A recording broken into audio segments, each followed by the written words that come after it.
Hello and welcome back again. This is going to be a real quick video. I'm just doing a quick review of my Marantz MM7055. So I have this connected to my front stage. I have it connected for my biamp speakers on my front left and right. And then I have it connected to my center channel, which all are pretty much matching speakers at this point. Excuse the mess. I got a 5-year-old and he gets his toys everywhere. But my front, left, and right, and then my center channel are all connected to the Marantz power amplifier. Now, things that I like.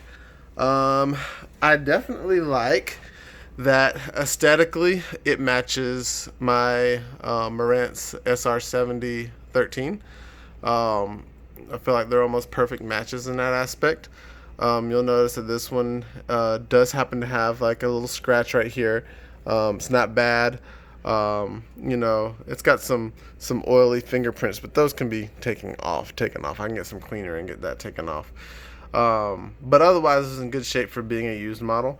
But my experience with it has been pretty good. I think for anyone that's looking for a powered amplifier to power like a 5.1 setup, or maybe you can use this amplifier for your Atmos setup if you have more powerful speakers that you need more power for, then this will deliver.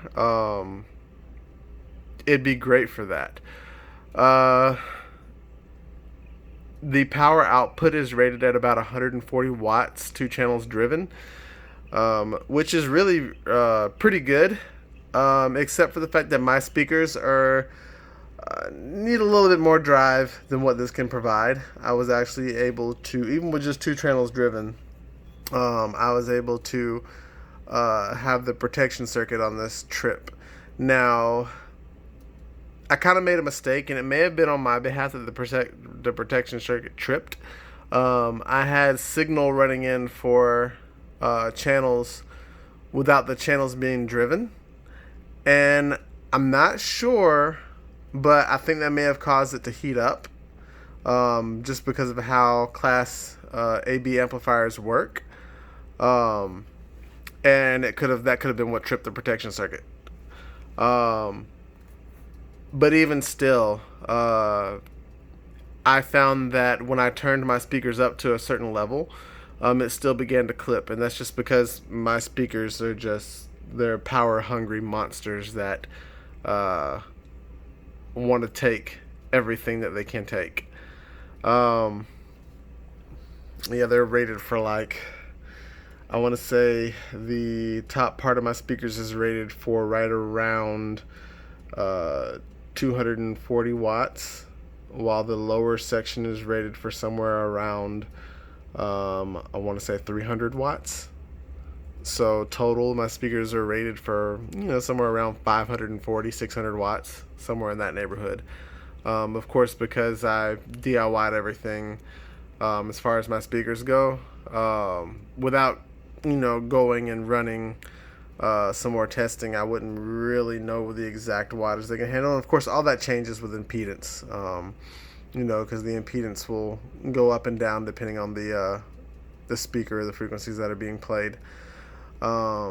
Speaking of, this power amplifier is rated to handle, from the website, both 8 and 6 ohm impedance. Now, there are several reviews out there that'll tell you that it can also handle 4 ohms. I haven't personally tested it in 4 ohms, so I can't speak to that. I've only tested it in 8 ohms so far. And like I said, it does perform super well. It has a lot of musicality to it. Just like most Marantz products do. They're great for music. I really have enjoyed having this amplifier. However, I will be repurposing it.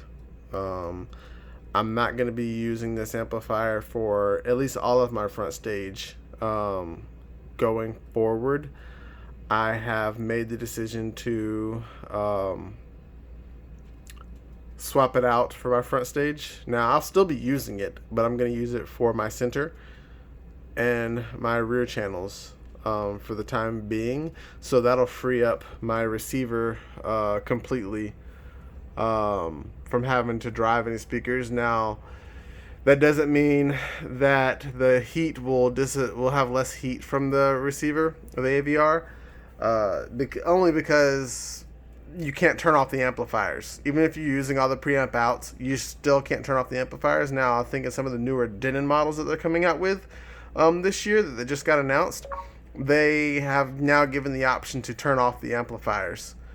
So I can just use the preamp outs and save a lot of heat and wear on my AVR if that were the case, but it's not. So I still have my AC Infinity on it just to keep it cool. But yeah, this is not going to be my main driver for my front two channels left and right. And instead, I have done something a little different. And I am going to make another video about these once I get them set up. I might even do an unboxing for one of them. But I will show you what is about to go down. I have two of these. These are the XLS 2502 drivecore 2 amplifiers from Crown. So I've got two of these that I will be using to run my front left and right. I'll be using 1 amp per speaker, running them in a Y configuration. But the cool thing about these is that they have built-in crossovers that I can program. So I can set the crossover points for the speakers and have them bi-wired, which is going to be awesome. So that's what's coming. This is what I have now. There again, I am not disappointed in the MM7055. Not at all. It is a great amplifier. It just doesn't have enough power to suit my needs. But for anyone else that's driving, some reasonably efficient speakers, I think it'd be a perfect power amplifier in most cases. It does have a button where you can turn on and off the lights if you don't like the blue light, and then it has your power button over here. On the back, it does have XLR inputs as well as your RCA inputs. You can switch in between those. It's got your posts where you can hook up banana plugs and whatnot. But yeah, it's a decent amplifier. If there's anything else you want to know in future videos on it, please post that in the comments. If you like this video, please like it. Don't forget to subscribe to my channel if you want to see the updates that are coming with the new amplifiers, the Crown. I'm also thinking about doing a video explaining how to make remote turn-on wires for the Crown amplifiers as well. Because I looked on YouTube and nobody's really done that.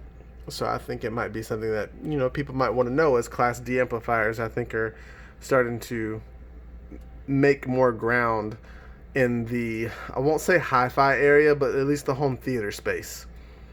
I think Class D amplifiers are definitely starting to gain some more ground. But until next time, I hope you guys have a great day, and I will see you on the next one. Bye.